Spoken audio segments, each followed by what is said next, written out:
Vamos começar pela definição, né? Você desenvolveu um tópico frasal por definição é imaginar que o tópico frasal ele traz um conceito específico, um conceito que vai ser importante para a sua argumentação do texto inteiro, um conceito que é explícito por meio de uma frase normalmente declarativa e, claro, você precisa definir o que é. Vejam então no nosso exemplo aqui. O mito, entre os povos primitivos, é uma forma de se situar no mundo, isto é, de encontrar o seu lugar entre os demais seres da natureza. É um modo ingênuo, fantasioso, anterior a toda reflexão e não crítico de estabelecer algumas verdades que não só explicam parte dos fenômenos naturais ou mesmo a construção cultural, mas que dão também as formas da ação humana. Podem ver que eu tenho aqui a definição de mito como desenvolvimento do tópico frasal. O tópico frasal que não apareceu aqui nesse texto, né? Imaginando aí que no tópico frasal você traga a ideia de mito.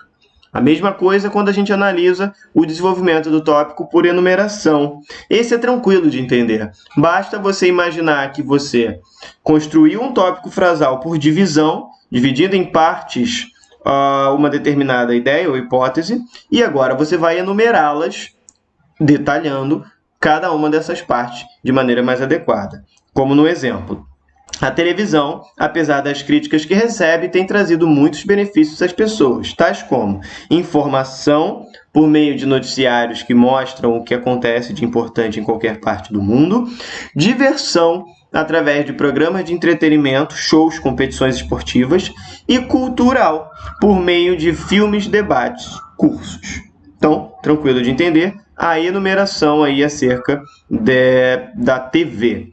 Por fim, a gente tem a comparação ou o confronto, que você, na verdade, vai trazer dois fatores que podem ser comparáveis ou confrontáveis. Podem ser dois elementos. Diferente da enumeração, necessariamente um se contrapõe ao outro. Como no exemplo, embora a vida real não seja um jogo, mas algo muito sério, o xadrez pode ilustrar o fato de que, numa relação entre pais e filhos, não se pode planejar mais que uns poucos lances adiante. No xadrez, cada jogada depende da resposta à anterior, pois o jogador não pode seguir seus planos sem considerar os contra-ataques do adversário, senão será prontamente abatido. O mesmo acontecerá com um pai que tentar seguir um plano preconcebido sem adaptar sua forma de agir às respostas do filho, sem reavaliar as constantes mudanças da situação geral na medida em que se apresentam.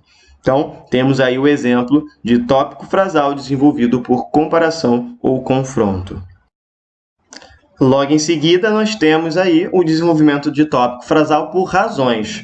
Tranquilo de entender, aqui você vai apresentar as razões de uma determinada hipótese apresentada no tópico.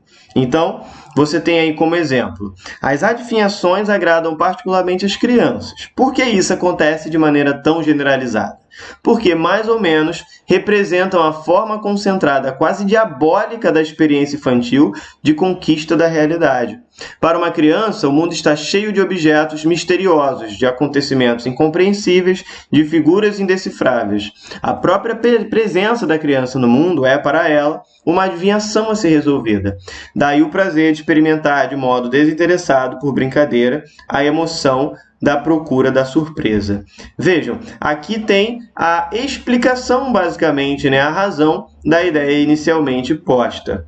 Temos ainda o modelo de desenvolvimento de tópico por análise, né? Analisar é você esmiuçar em detalhes uma determinada ideia, um determinado aspecto, ou um determinado fator. Como a gente vê no exemplo, 4 funções básicas têm sido atribuídas aos meios de comunicação: informar, divertir, persuadir e ensinar. A primeira diz respeito à difusão de notícias, relatos e comentários sobre a realidade. A segunda atende à procura da distração, de evasão, de divertimento por parte do público. A terceira procura persuadir o indivíduo, convencê-lo a adquirir certo produto. A quarta é realizada de modo intencional ou não, por meio de material que contribui para a formação do indivíduo ou para aplicar seu acervo de conhecimentos. Vejam que aqui não é uma simples enumeração de elementos, como quando a gente falou da TV.